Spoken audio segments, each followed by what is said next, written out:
Hey hello friends, இது வந்து Tuesday lunch box menu அப்புறம் வந்து மார்னிங் பிரேக்ஃபாஸ்ட் தான். மார்னிங் பிரேக்ஃபாஸ்ட் சிம்பிளா வந்து தக்காளி குருமா முத நாள் வச்சது இருந்துச்சு, தேங்காய் சட்னி மட்டும் வச்சு முடிச்சாச்சு.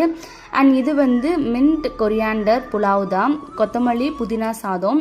இது வந்து பிரியாணி மாதிரியே செய்கிறது தான். ஃபஸ்ட்டு தேவையான அரிசி நான் வந்து ஒரு 2.5 டம்ளர் வந்து எடுத்திருக்கேன்.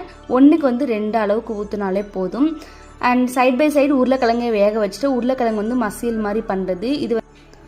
ஸோ சைட் பை சைடு வந்து பாலையுமே காய்ச்சி வச்சுட்டு இதுக்கு வந்து தேங்காய் பால் தேவைப்படும். அது வந்து தேங்காய் பால் நிறையாலாம் போடக்கூடாது, 1 டம்ளர் அளவுக்கு ஊற்றினா போதும். இஞ்சி பூண்டு பச்சை மிளகாய் காரத்துக்கு ஏற்ற மாதிரி, கொத்தமல்லி புதினா ஒரு 10 சின்ன வெங்காயம் மட்டும் ஆட் பண்ணி நல்லா கிரைண்ட் பண்ணி எடுத்து வச்சுக்கோங்க.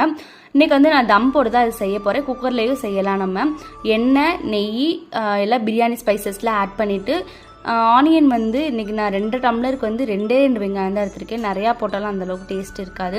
அண்ட் ஒரே ஒரு தக்காளி ஆட் பண்ணிவிட்டு அரைச்சி வச்சுக்க பேஸ்ட்டில் ஆட் பண்ணிவிட்டு நல்லா மிக்ஸ் பண்ணிக்கிறணும். எண்ணெய் பிரிஞ்சு வர அளவுக்கு மிக்ஸ் பண்ணிவிட்டு வேணுன்னா தயிர் ஆட் பண்ணிக்கோங்க. இன்றைக்கி நான் தயிர் ஆட் பண்ணல, தயிர் இல்லாதனால ஆட் பண்ணல, நீங்கள் இருந்து ஆட் பண்ணிக்கோங்க.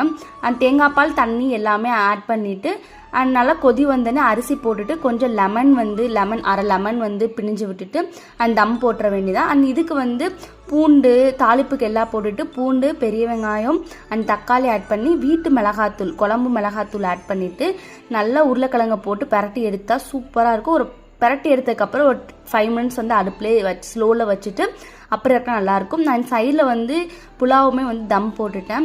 சூப்பராக ரெடி ஆயிடுச்சு. இது ரொம்ப ஹெல்த்தி கூட, குழந்தைங்களுமே நல்லா விரும்பி சாப்பிடுவாங்க. நானுமே ஹஸ்பண்டுக்கும் பேக் பண்ணிவிட்டு கவியனுக்குமே பேக் பண்ணி கொடுத்துட்டு நானுமே கிளம்பிட்டேன். அண்ட் நம்மளோட சேனலை மறக்காமல் சப்ஸ்கிரைப் பண்ணிவிட்டு பக்கத்தில் இருக்க பெல் பட்டனை கிளிக் பண்ணிக்கோங்க. இந்த மாதிரி நிறையா ரெசிபீஸ் அண்ட் வீடியோஸ் பார்க்கலாம். Bye bye.